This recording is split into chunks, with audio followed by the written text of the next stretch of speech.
na praise and worship experience. Dadako na po tayo sa pinaka-importanting bahagi ng ating Sunday service, kaya naman pakiusap na manatili po tayong tahimik at ihanda po natin ang ating mga notebook, ballpen, Bible at higit sa lahat ang ating mga sarili para sa pakikinig ng salita ng Diyos. At ang maghahatid po sa atin nito ay isa sa ating Acts leader na si Brother Eric de Belen.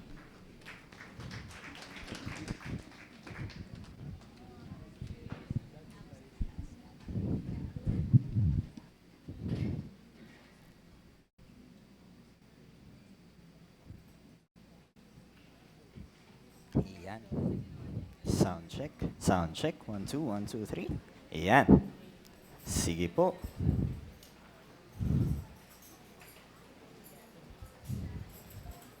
Okay. Isang magandang umaga po sa ating lahat. Amen.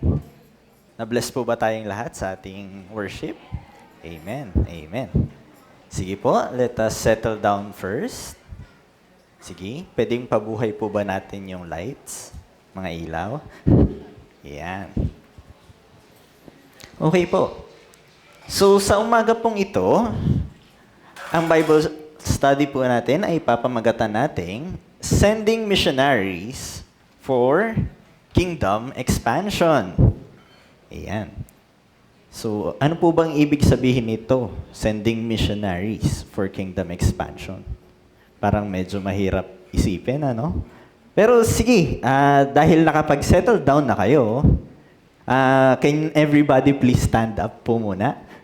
Yan.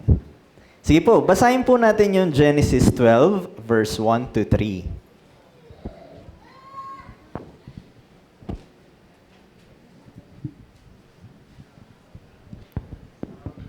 Now the Lord had said to Abram, "Get out of your country, from your family and from your father's house, to a land that I will show you. I will make you a great nation. I will bless you and make your name great, and you shall be a blessing. I will bless those who bless you, and I will curse him who curses you. And in you all the families of the earth shall be blessed." Sige po, tayo po ay panalangin. Panginoon, maraming salamat po sa umagang ito, O Lord, na alam namin na ang presensya mo ay nasa aming kalagitnaan, Panginoon. Maraming salamat, O Lord God, na Hallelujah, Jesus. Hallelujah, Lord. Maraming salamat, O Lord, na alam namin na patuloy kang nagsasalita sa amin, O Lord God, at hayaan niyo po, nagamitin niyo po ako bilang iyong tagapagsalita, O Lord God. Itago mo po ako sa likod ng iyong krus at hayaan mo na ang salita mo lamang ang marinig sa umagang ito. Sa pangalan ni Jesus. Amen. Sige po, makakaupo na po ang lahat. Yan, mababasa po natin sa pinakaunang part. Now the Lord had said to Abram, "Get out of your country, from your family, and from your father's house, into a land that I will show you." Sa atin po ba, sa kalagitnaan natin, madali po ba yung get out of your country, tsaka from your family, and from your father's house? Sa mga Pinoy, parang isa sa mga pinakamahirap gawin to. Kasi meron tayo yung family spirit, yung family bands natin talagang buong buo yan. And para magpaalam ka sa pamilya mo, para umalis ka sa pamilyang kinalakihan mo, kinagisnan mo, pamilyang minahal ka, ng ikaw, parang ang hirap, di ba? Tapos pupunta ka sa lugar na wala kang kaalam-alam, wala kang kaide-ideya kung paano kanila pakikitunguhan, parang ang hirap gawin. Di ba? Especially, paano pa kung ang pupuntahan mong lugar yung salita nila, hindi mo maintindihan. Diba? So, hindi mo na nga alam kung anong iniisip nila, hindi mo pa alam kung anong pinagsasabi nila. Akala mo maganda yung sinasabi nila sa'yo, pero baka hindi na pala. Baka kung ano-ano na palang pinagsasabi sa'yo. Mahirap po, di ba? And ito yung sinabi niya pero ito yung sinabi niya kay Abraham, na get out of your country, from your family, and from your father's house. Yan, sige. Titingin po muna ako sa inyo, kaliwa, papuntang kanan. Parang ang hirap niya ring iwan eh. Parang isa na tayong malaking pamilya dito, di ba? Ayan. Sige. Pero siyempre, sa tingin nyo ba, magbibigay ng utos ang Lord ng hindi siya magbibigay ng promise? Kasi parang, aalis ka nga, pero para saan? What's the point? Pero ito yung sinabi niya, di ba? I will make you into a great nation, I will bless you, make your name great, and you shall be a blessing. I will bless those who bless you, and curse those who curses you. Ibig sabihin lang, kaya ka pinapaalis dun sa lugar na naging comfort zone na natin, dun sa lugar na nakasanayan na natin. Dahil, possible na may mas maganda pang palang plano si Lord sa buhay mo. Kasi pag nagstay ka doon, posibleng yun na lang pala yung magiging nation mo. What if God is calling you to be a bigger nation? Di ba? At syempre, hindi ka naman niya tatawagin, nagbigay pa siyang pangako. Di ba? I will bless you and make your name great. Hindi ka niya pababayaan, hindi ka magkukulang, at magiging isa pang malaking bansa. Di ba? And you shall be a blessing. So hindi lang ikaw ang pinagpapala, marami pang ibang tao ang mapagpapala dahil sa'yo. At syempre, kung awayin ka man nila, hindi ikaw yung kalaban nila. Ay hindi tayo yung magiging kalaban, kundi ang Diyos ang lalaban para sa atin. It's a good promise. Amen? So parang sa atin, ngayon, ito yung calling ng Lord para sa atin. It is time to get out of our comfort zone. It is time na hindi na tayo maging steady lang sa kung anong meron tayo ngayon, but rather, we need to move out dun sa comfort zone natin. At kailangan ibahagi na natin kung ano yung meron tayo sa iba. Hindi na tayo magiging steady lang sa kung saan kinauupa natin ngayon, but rather we need to expand our borders. Expand our horizons. At mas lumaki pa yung mga taong makakilala sa ating Panginoon. Pero ang tanong, ano ba yung dapat nating ibahagi sa ibang tao? Simulan muna natin doon. Ano ba yung kailangan nating maintindihan? Di ba? So, sige. Magsimula tayo sa simula. Di ba? Ngayon, medyo masama na yung kinalalagyan natin, di ba? Yung kalagayan ng mundo. Parang kaliwat kanan, may maririnig ka ng bad news, may mga nagpapatayan, may nagsasaksakan, ganyan. Nakakatakot na ang mundo. And parang walang pag-asa. There is no hope. Kapag parang ano pa bang magandang pwedeng mangyari sa atin? 'Di ba? So syempre, meron din namang mga tao na sa tingin nila parang hindi na ako pwedeng maligtas. Or may mga ibang tao naman na parang, Lord, pwede bang kung totoo ka man, Lord, pwede bang iligtas mo ako sa kasamaan ng mundong ito? Meron ganon, di ba? And in the nung mga unang panahon, wala pang Jesus noon. So anong ginagawa nila? Nagpapatay pa sila ng kambing. May mga sacrifices sila na ginagawa. So, and doon, malalaman natin na parang ang hirap pa. Kailangan may kambing ako. Tapos yung kambing na yun, kailangan perfect. Walang bahid ng kahit anumang sakit. Kasi kapag may bahid ng sakit yon, hindi ka tanggap-tanggap yun, hindi ka maliligtas. Parang nakakapagod magpalaki ng tupa na ganong kalaki. Ay na ganong ka-perfect. At ang isa pang rason kung bakit kailangan nila mag-offer ng tupa, kasi naniniwala sila na hanggat walang dumadanak na dugo, walang kapatawaran na mangyayari. So yung dugo na dumadanak, ay yun yung galing sa tupa. At sinusunog yun ng buong buo. Walang matitira.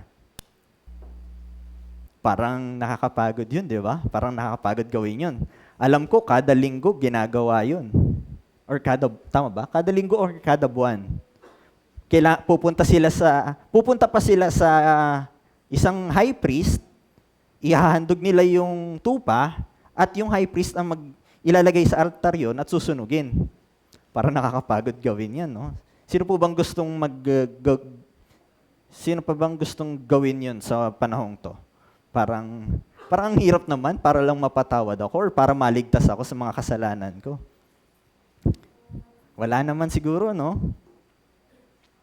Pero, yan, dadako na tayo sa isang katotohanan na alam na nating lahat. Merong isang perfect lamb na kung saan siya na ang nagbayad ng lahat ng ating kasalanan. Yung dugo niya ang ginamit para malinis tayong lahat. Kilala naman na natin kung sino yun, di ba? Sige nga, pakirecite nga natin yung John 3:16.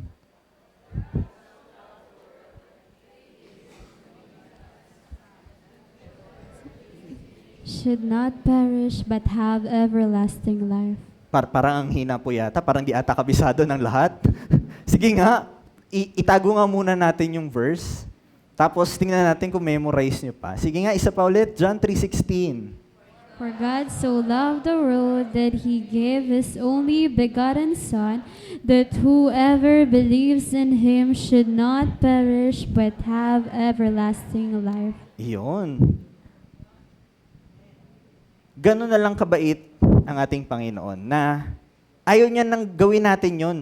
Nakakapagod kasi yun. At madalas, kahit nung unang panahon pa, kahit gawin nila yun, kahit gawin nila yung pag-o-offer ng tupa, madalas, baka ka nga kasunod na araw, siguro marami naman akong tupang naka-ready, kaya gagawa na lang ako ng masama ulit para may i-offer naman ako pabalik. 'Di ba? Pwede nilang gawin yun. Pero, alam ni Lord yung puso natin. Hindi na siya nakatingin kung ano yung actions natin, but rather, tinitingnan niya na kung ano yung puso natin. At nakita niya na si Jesus lang ang tanging paraan, the ultimate sacrifice na kaya niyang ibigay para hindi na natin gawin ulit yung mga bagay na yun. At para kung sino man ang sumampalataya sa Kanya ay hindi mapahamak kundi magkaroon ng buhay na walang hanggan. Sa ating po bang kalagitnaan, sino pa po ba ang hindi nakakatanggap ng buhay na walang hanggan na pinagkaloob ni Jesus? Mukhang lahat nakatanggap na. At alam din natin na walang ibang daan. Sa John 14:6, I am the way, the truth, and the life. No one comes to the Father except through me. So yung dati nilang kinagawian na sacrifices na burnt offerings, tinanggal na lahat ni Lord yon. Ang ginawa niyang last and ultimate sacrifice ay si Jesus. Para hindi na natin kailangan pang mag-offer ng mga tupa or anything, but rather, kailangan na lang natin sumampalataya doon sa ginawa ni Jesus, doon sa krus ng Kalbaryo, kung saan dumanak yung dugo niya na naglilinis ng ating kasalanan. Lahat po ba naniniwala doon? Amen. Amen. So ngayon, yun yung katotohanan na ipasok na natin sa ating puso. Doon natin naramdaman na tunay nga na minamahal tayo ng Diyos. Now we know the truth. Ngayon, ang tanong, meron bang may kailangan ng katotohanan ito? Sino ang nangangailangan ng katotohanan ito?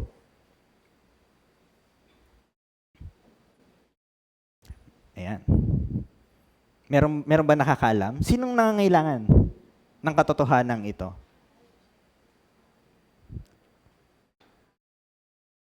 Makikita natin sa Bible, there are many examples. Pero, tanong natin. Wait lang po. mag kuha lang tayo ng onting examples mula sa Bible. Sino nga bang nangangailangan ng katotohanan na ito na ang Diyos ay namatay para sa atin, para sa ating mga kasalanan, at para hindi na tayo mabuhay sa kasalanan, kundi mabuhay na tayo para kay Kristo na nagligtas sa atin.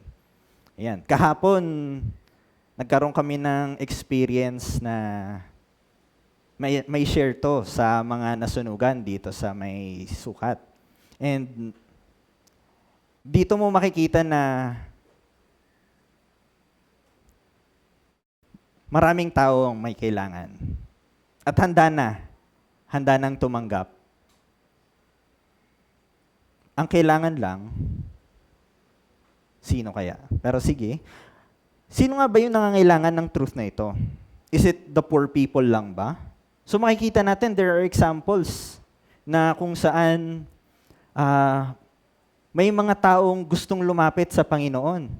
So isang example natin dito is Luke 7 from 36 to 50, kung saan may isang babae na matagal na siyang tumatagas na dugo sa kanya. At walang makapagpagaling sa kanya. So parang helpless. Wala nang makatulong sa kanya, walang makapagpagaling sa kanya. Pero ano lang ginawa niya? Lumapit lang siya mahawakan lang daw niya yung damit ni Jesus. Gagaling daw siya. And true enough, nakipagsiksikan siya sa maraming tao, nahawakan niya yung gahiblang parte ng damit ni Jesus. At gumeling siya, bigla-biglaan. At hindi napansin nagulat si Jesus. Nagtanong pa siya sa mga tao na nakapaligid. Sino yung humawak sa akin? Kasi may naramdaman akong kapangyarihan na lumalabas sa akin. So, ibig sabihin, tunay nga na kailangan din ng ibang tao ng mga taong nangangailangan, nahihirapan, mga may sakit ng Diyos. Pero sa tingin nyo, sila lang ba ang may kailangan? Posible ba ang mga mayayaman kailangan din ng Jesus? Sige nga. Dito naman, may isa naman tayong example ulit. So makikita naman natin ito sa Luke 7 verse 1 to 10. Ito, yung tinatawag nilang isang centurion. Na kung saan, meron daw siyang isang servant na pinaka-favorite niya, nagkasakit. So, syempre siya, mayaman siya. So, siguro sinubukan niya na tawagan lahat ng mga doktor, lahat ng alam niya magaling na manggagamot, pero walang makapagpagaling.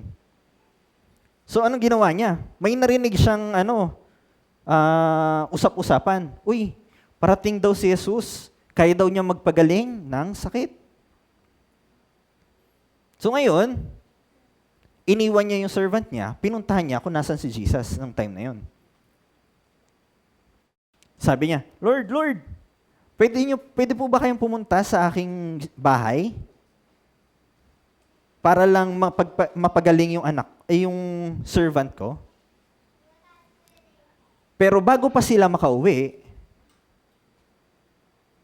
may dumating ng messenger. Sabi, patay na daw yung servant. Pero sinabi ni Lord, hindi siya patay, natutulog lang. Kaya, pagdating nila sa bahay, pinagaling niya to at napagaling din. So, ibig sabihin, hindi lang pala mahirap, hindi lang din mayaman ang may kailangan si Jesus. Ngayon, hindi naman po ako mahirap, di rin naman po ako mayaman. Normal na tao lang naman po ako. Sa tingin nyo ba, baka pag normal na tao, exempted? Siyempre, hindi tayo exempted. Naalala nyo ba yung ibang disciples na tinawag ni Jesus?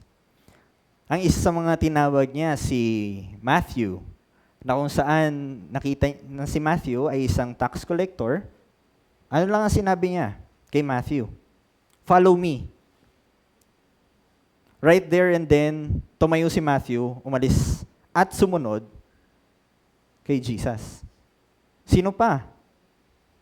James and John and Simon. Anong trabaho nila? Mangingisda lang sila. Normal na tao. Pero anong sinabi niya sa kanila? You will no longer be fishers, but rather fishers of men. So anong ibig sabihin nun?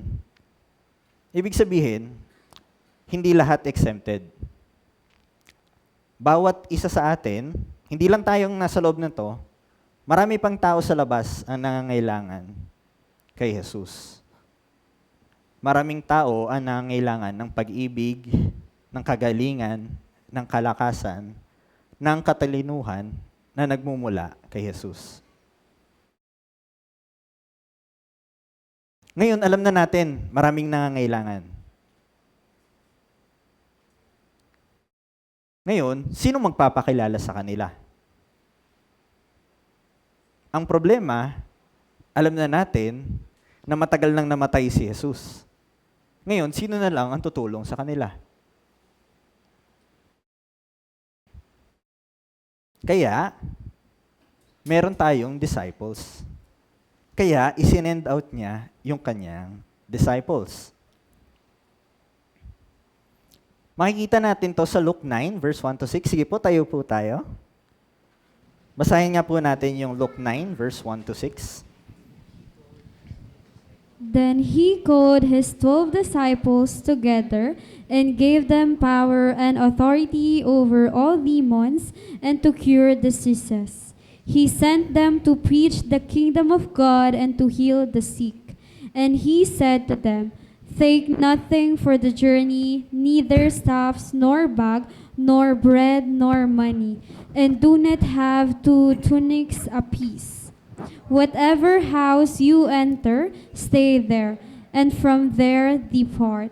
And whoever will not receive you when you go out of that city, shake off the very dust from your feet as a testimony against them." So they departed and went through the towns, preaching the gospel and healing everywhere. Amen. Sige po, makakaupo na ang bawat isa. So ngayon, dahil alam ng Panginoon na before pa siyang mamatay, alam niya na hindi niya kakayanin mag-isa. At alam niya na kailangan may magpatuloy nung sinimulan niyang gawa. Kaya, una niyang ginawa, nagkolekta siya nung tinatawag nating 12 disciples. And he sent them out para magpagaling. Ayun, marami, di ba? To cast out demons and everything. And the thing is, wala silang bibit-bitin ng kahit anuman. So, everything should be by faith. Wala silang kahit anumang dadalhin. So dito, makikita natin, 12 disciples, meron na palang itinalaga si Lord na 12 disciples para mag-share ng salita niya, ng kabutihan niya, ng pag-ibig ng Diyos. So baka, sapat na yun. Siguro sapat na yung 12, no? Para makilala ng ibang tao. Pero unfortunately, hindi lang pala 12 yung sinend niya. Kasi, the next chapter, Luke 10, verse 1 to 12. Sige, tayo nga po tayo ulit. Basahin din natin. Medyo mahaba-haba po ito, so sige po. After these things, the Lord appointed 70 others also, and sent them 2 by 2 before his face into every city and place where he himself was about to go. Then he said to them, "The harvest truly is great, but the laborers are few. Therefore, pray the Lord of the harvest to send out laborers into his harvest. Go your way, behold, I send you out as lambs among wolves. Carry neither money bag, knapsack, nor sandals, and greet no one along the road. But whatever house you enter, first say, Peace to this house. And if a son of peace is there, your peace will rest on it. If not, it will return to you. And remain in the same house, eating and drinking such things as they give, for the laborers is worthy of his wages. Do not go from house to house.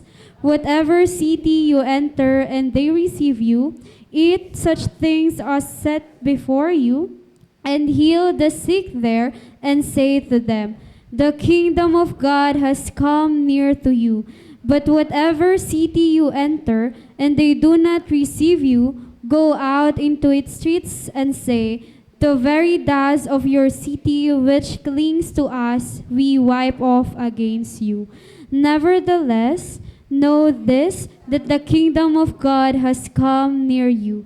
But I say to you that it will be more tolerable in that day for Sodom than for that city.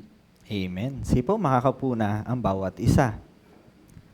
So ano yung nabasa natin? Nung una, sinend niya yung 12 disciples. 12 po ba sa tingin nyo? Or ganito? Ayan, sige.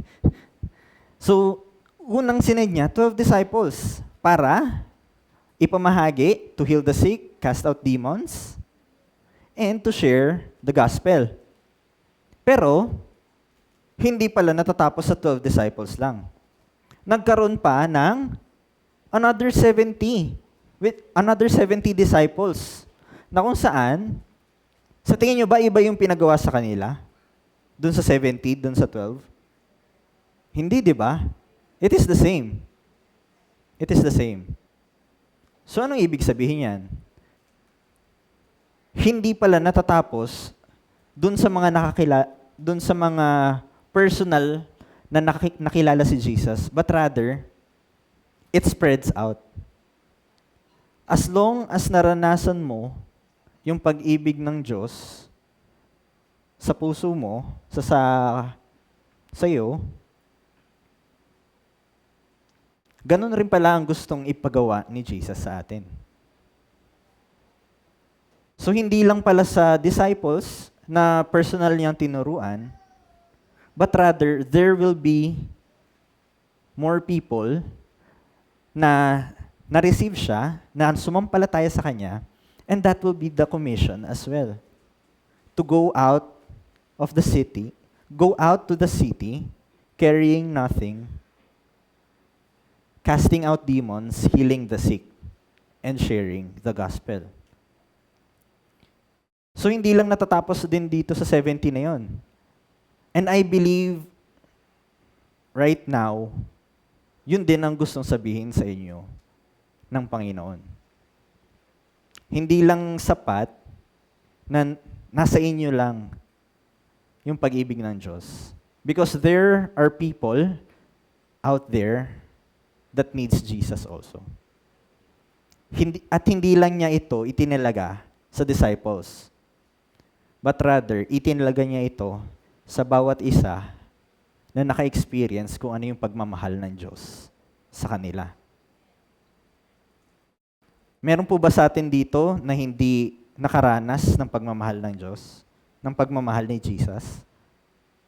Wala naman po. So, ibig sabihin, lahat po ba tayo tinawag para ipamahagi itong pagmamahal na ito sa iba? Lahat po ba tayo ay tinawag para ipamahagi ang pag-ibig na to? Lahat po ba tayo ay tinawag?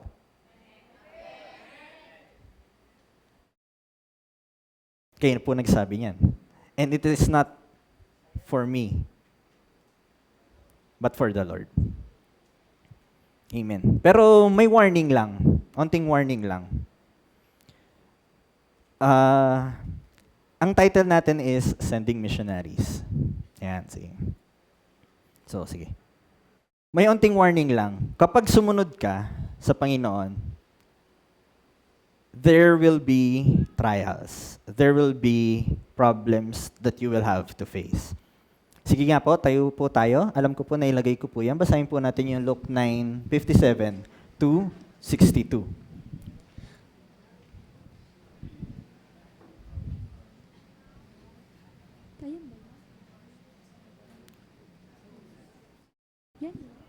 Luke 9:57 to 62.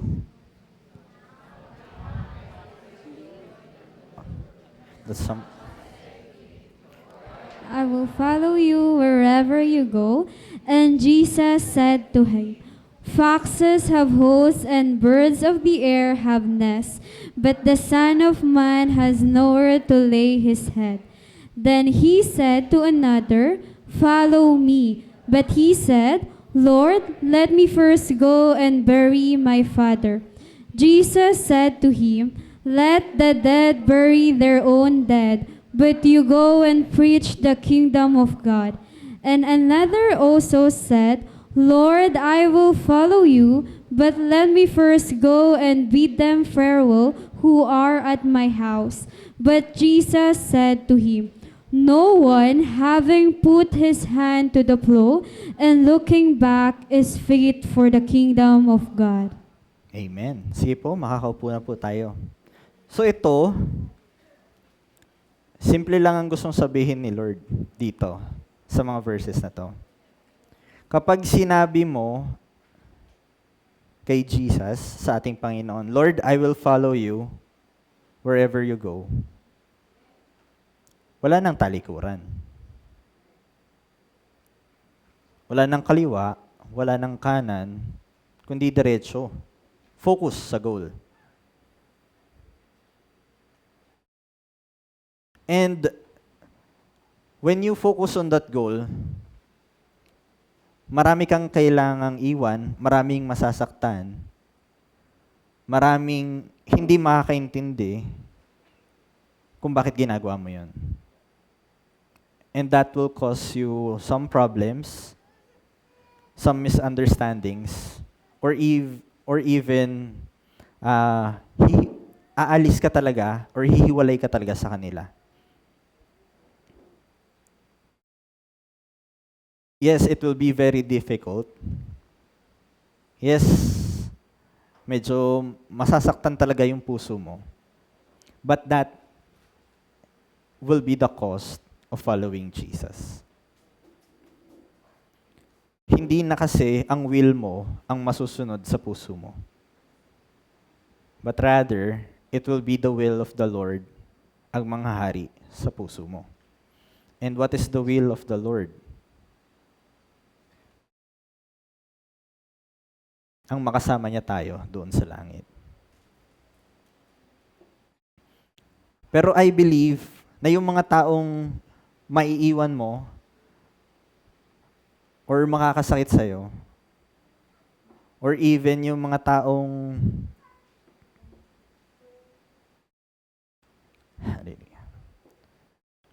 yun, hindi matatapos doon yun. We believe na hahawakan din ng Lord ang puso nila. And malay mo, na akala mo sila yung possible na sila yung unang umaway sa'yo. Pero possible na sila din ang pinakaunang mong converts. Ang pinakaunang makakaranas ng pag-ibig ng Diyos. So I believe lahat tayo, right now, na-experience natin yung pagmamahal ng Diyos. And we know now who needs yung pagmamahal ng Diyos na ito. And I know na sa umagang ito, hinipo na ng Lord ang mga puso nyo na huwag nyo sarilinin itong pag-ibig na to, but share it to the people na may kailangan nito. At sino ang gagamitin? Tayo, ang bawat isa sa atin. There will be trials, there will be problems that will come along the way.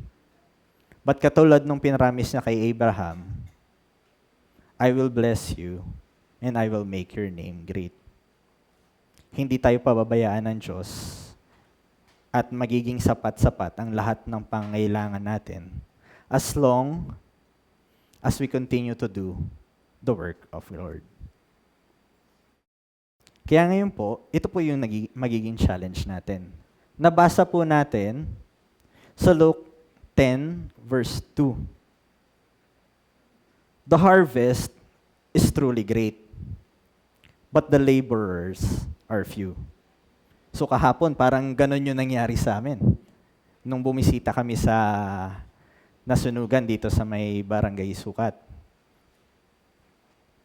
There are many families, almost 20 families there. Pero ilan lang kami? 10 lang kami.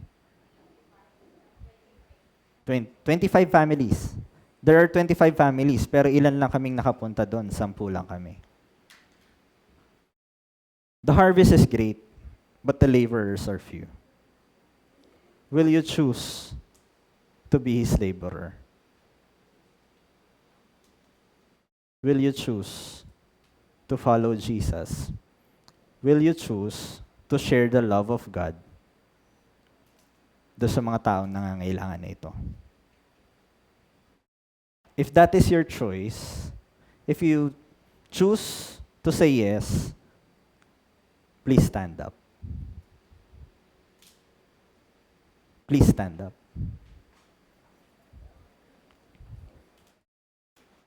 It's not, hindi kayo nagsasabi sa akin, but rather, I believe, you're not saying yes to me, but you are saying yes to the Lord na naglagay ng pag-ibig na to sa puso nyo. And you're saying yes to share the love of God to those people who need it. Sige po, tayo po ay manalangin.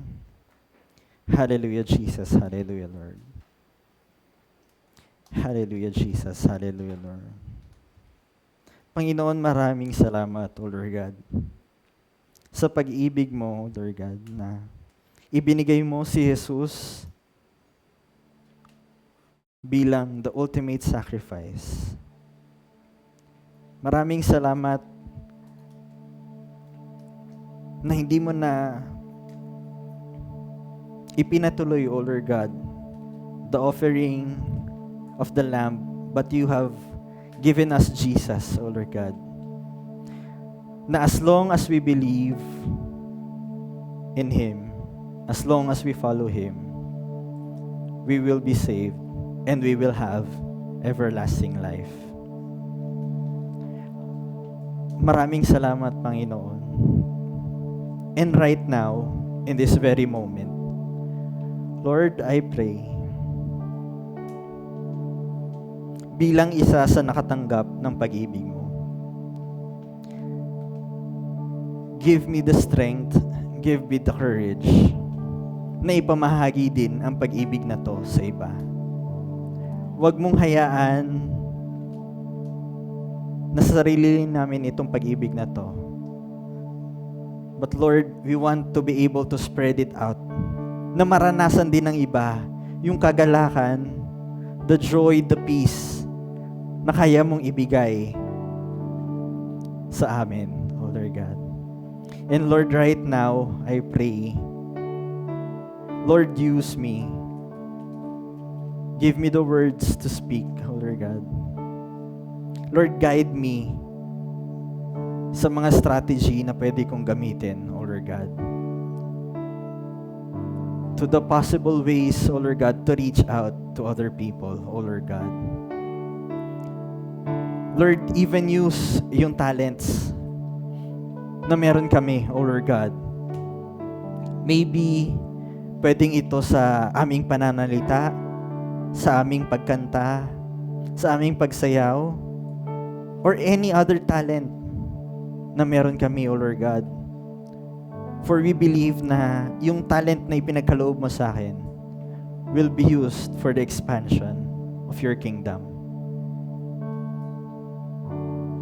Hallelujah, Jesus. Hallelujah, Lord. And right now, O Lord God, we believe we will face many problems. We will face many oppositions. Maraming tatanggi, pero we believe mas marami ang tatanggap. So Lord, give us the strength and the will na magpatuloy na ibahagi ka sa aming mga kaibigan, sa aming pamilya, sa aming relatives, sa aming mga classmates, sa aming mga katrabaho, sa aming mga kapitbahay, at sa bawat isang tao na makakasalamuhan namin. Lord, you have said, the harvest is many. And Lord, we want to be your laborers. We want to be your laborers. So Lord, tulungan mo kami, O Lord God. We believe na hindi masasayang yung time, yung effort